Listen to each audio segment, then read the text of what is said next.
Hey everyone, it is late at night and I'm Norman. So this has never happened to me before, and there have been plenty of opportunities for it to occur, but it just hasn't. Until very recently. Let me explain.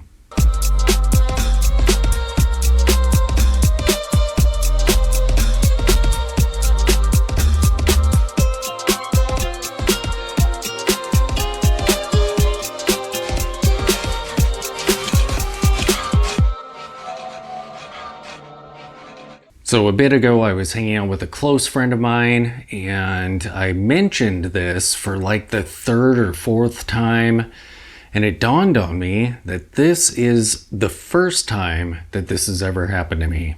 And it pertains to homage watches. Now I know homages are kind of controversial. Some people have some serious issues with them. One point that they make is you're just taking someone else's design and putting your name on it. And I get that. Other people say, why are you wasting your money? You're just going to be disappointed and still want the real deal. I personally don't have a huge issue with homages, and I would hope not because I own some. But I think it's kind of great for when you like the look of a watch and it is literally completely unavailable, or it's way beyond your tax bracket and you just like the aesthetics of it. I think it's kind of cool that you have the opportunity to experience a watch that looks kind of like that in a more affordable, accessible piece. And for me personally, I've never really purchased an homage and then later on felt like I really needed the real deal. I've always actually been perfectly happy with the homage itself. For instance, I own a Pagani Design homage to the moonwatch, which is such a great design. I completely understand why these are so ubiquitous. They're just brilliant looking. I don't wear this watch very often, but when I do, I never really think I need to get an actual moon watch. Now granted, if there was a no-date moon watch in about 37 millimeters, that would be tempting. But yeah, this is a great watch. When I'm in the mood for its aesthetic, it's nice to be able to put it on the wrist and enjoy it. Usually for part of a day, and then I'm in the mood to wear something else. But I'm glad that I own this. I love the design, I really do. Even though they're just pedestrian, they're everywhere. But I feel like there's a good reason. Absolutely brilliant design. I also own a watch that is very similar in aesthetics to the Tank Americain. There are definitely differences though. The lugs on these are much shorter. The sides of the case are not brushed. There's no visible screws on the side of the case. The crown is different. So these are actually fairly unique-ish. The dial is spot on Tank Americain. But when I decided that I needed to get one of these, I actually saw a Tank Americain and one of these in the same shop. And as much as I love Cartier, love the Tank Americain, I actually chose to not save for that and go for this one. And I absolutely love it. Love it. This is one of my all-time favorite watches in my collection. It's definitely not cheap, especially for a quartz watch. So it's not like the quality isn't there. And I personally don't mind that it's quartz at all. I have the peace of mind of knowing that this watch is just going to keep on going and going and going. I probably won't ever have to do anything to it except change the battery, which is not cheap, by the way. And this is one of the watches that I personally will not change the battery myself. I would much rather have a professional going into this watch and changing the battery, even though it would probably be fine if I did it myself. That's how much I love this watch. And don't get me wrong, I would love to own a Cartier at some point, and my favorite design is the Tank Americain, But I feel like if I ever did go for one, in my mind, it wouldn't be that I'm replacing the Dolce Vita or upgrading to the real thing. It would just be that I'm finally getting a Cartier. And yes, they look very similar, but I feel like I would still like them both. Especially since this one's quartz. For me, sometimes I just feel like quartz is sort of no maintenance, no worry. It just seems tougher. Like, even though this is a dress watch, it just feels more rugged, less dainty. So sometimes I think it's kind of cool. I also own a watch that is very much like a Rolex Submariner. A lot. And this is by a brand that I personally really like, Armida. I've owned 2 of their watches now. One of them I had quite a while ago when my entire collection was dive watches, and I've mentioned that in previous videos.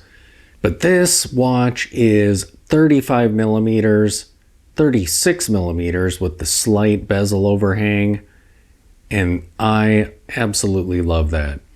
When I'm wearing this watch, I am not even thinking about Rolex watches at all. I just love this watch. And I do love that aesthetic, which is why I bought this watch, and the one that I owned before that, because it also had the Mil-Sub style. But yeah, the Submariner really isn't even on my mind when I'm wearing this watch. And I think the movement inside this, according to one of you, if I remember correctly, is actually a day-date movement. So for those of you who don't like ghost positions on your crowns, this one has like super ghost position. But honestly, that doesn't really bother me. It would if the watch was more expensive than it is, then I totally get it. If you're spending over $1,000 on a watch, you could at least put a movement in it that matches the functionality of the watch. I mean, why wouldn't you? And the price on this watch is probably above most of your thresholds for those of you who are bothered by ghost positions.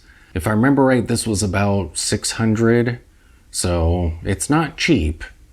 But for me, it doesn't really cross that threshold. It doesn't bother me. And also, I own an Explorer Homage by Smith's, the Everest. And this is an homage to the 1016, which, as most of you know, is my favorite Explorer variant. I've actually had the real deal in the office here for a couple weeks when a friend of mine loaned one to me, and it was amazing. However, that's what prompted me to get the Everest. And honestly, the Explorer is one of only a couple of Rolexes that I would really be interested in, but I am totally happy with the Everest. This is such a brilliant watch, especially with the gilt dial. Yeah, I just feel no need to go beyond that. Surprisingly, I actually like the rivet bracelet. I thought for sure that would bother me when I purchased this watch. I was hoping I could just kind of ignore it and just love the watch in spite of it. No, I actually really like it. It's subtle enough to not bother me, and it kind of just gives it personality. Pretty much everything about this watch is just absolutely brilliant.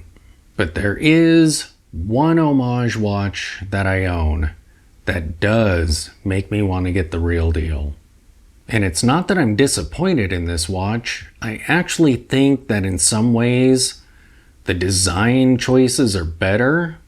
And at this point, many of you will know exactly what I'm talking about because I've mentioned those before in a video I did about it.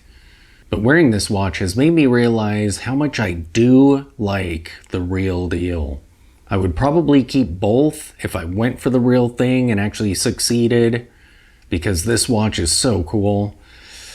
But it would be kind of nice to have the real thing. What watch is that? Of course, the Traska Commuter. And if I did go for an Oyster Perpetual, I would go for the 34, just like this is. The more I wear this, the more I realize how much I absolutely love this aesthetic. And it would be cool to own my first actual luxury watch. And I feel like this aesthetic, this design, the OP would be a perfect candidate for that. As I've mentioned in my first impressions video of this watch, I've seen a 34mm black dial OP in a display case on the wall in Vegas, and it looked amazing. At that point, I wasn't even aware that you could get it in 34mm. I figured I would just try for a 36mm one, kind of explorer size, but I love me some 34mm. And I've been wearing this watch ever since it arrived, every single day, all day long. So cool. But like I said, I love some of the choices that Traska's made, like brushing the bezel. That is awesome. But I would like to get an OP at some point. Their prices are pretty crazy anymore though. I totally missed the boat on the Oyster Perpetual. I think it was just a few years ago that you could actually walk into an 80 and get one. Wild. And that same friend that I was talking to saw one for $3,000 new. That's pretty crazy. But yeah, so it's finally happened to me. I have an homage that actually makes me want the real thing. Crazy. Thanks for watching.